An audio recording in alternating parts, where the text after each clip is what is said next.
Bakit nga ba may mga ganitong sitwasyon na kailangang baklasin ang engine ng ating mga sasakyan? Gaya na lang nito, nag-milk tea ang engine oil. Sa araw na ito, isi-share ko sa inyo ang isa sa dahilan bakit humahantong sa general overhaul yung mga engine ng ating sasakyan. Gaya na lang nitong unit natin, Ford Ranger 2.2. So tingnan natin yung kahimtang dito, pinaandar ko na lang muna. Kita natin na okay naman yung andar at wala naman nakailaw na sign ng pitaka, malakas din yung RPM. Pero ang problema nito ay nag-o-overheat siya. Ngayon, check natin kung bakit nag-o-overheat to. So dito tayo sa engine at chinik ko na agad yung engine oil natin. Ayan, so nakita ko nga na sobrang dami ng engine oil. So hanggang dyan sa tinuro-turo ko. So nag-melt tea yung engine oil nito. Ibig sabihin yung coolant ay naghalo sa engine oil. Kita natin yung coolant reservoir na ubos, walang natira, pumunta lahat sa engine. I-drain mo yung city, karon na dayon. Kung manog-drain sa city, ang galon ng tibok makina. So nagbigay na ng order si Matsuki. Ang order niya ay ibaba ang buong engine, kaya nilagnot dala ibot na agad ng team natin. So hindi natin alam bakit yun yung desisyon ni Matsuki, kaya panoorin na lang natin yung video kung bakit niya sinabi na ibaba na yung buong engine dahil lang doon sa nagmix yung coolant at engine oil. So ayan, dito ay nilagnot dala ibot na ng kasama natin, mabilis lang. So nababa na, tinanggal na yung crankcase. Ayan, so ito yung sitwasyon sa loob ng engine. Milk tea talaga, yung coolant ay pumasok talaga dito sa linya ng mga engine oil. Kaya ayan, para malaman natin bakit pinababa ni Matsuki yung buong engine. So ito yung dahilan, ayan o, so tinanggal na yung rocker arm.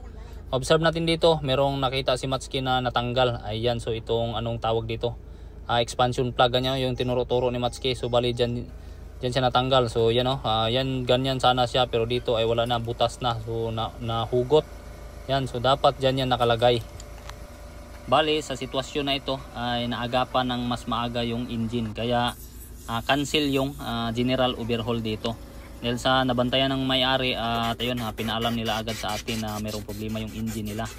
Kaya yan, ang ginawa namin dito ay linis-linis lang. Kasi kung hindi to naagapan ay general overhaul talaga mangyayari nito, malaki yung damage. Pero dito sinilip lang namin yung lahat ng mga bearing. So lahat ng mga dapat silipin sinilip lang namin at nakita naman na okay lang. Kaya yan, nilinisan lang namin yung loob at saka pagkatapos ay binalik na namin.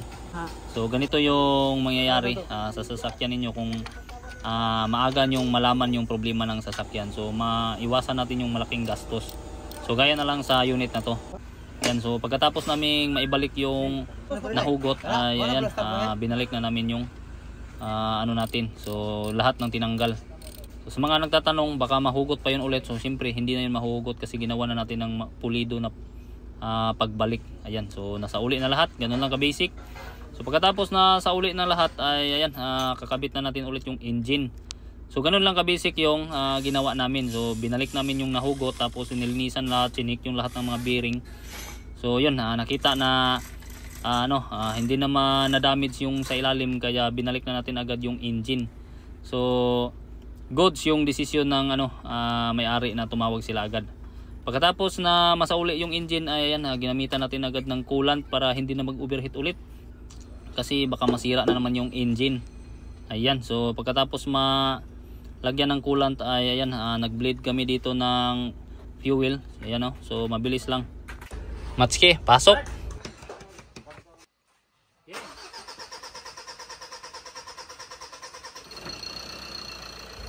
So ayan na, umandar na yung engine. Ganon lang pala.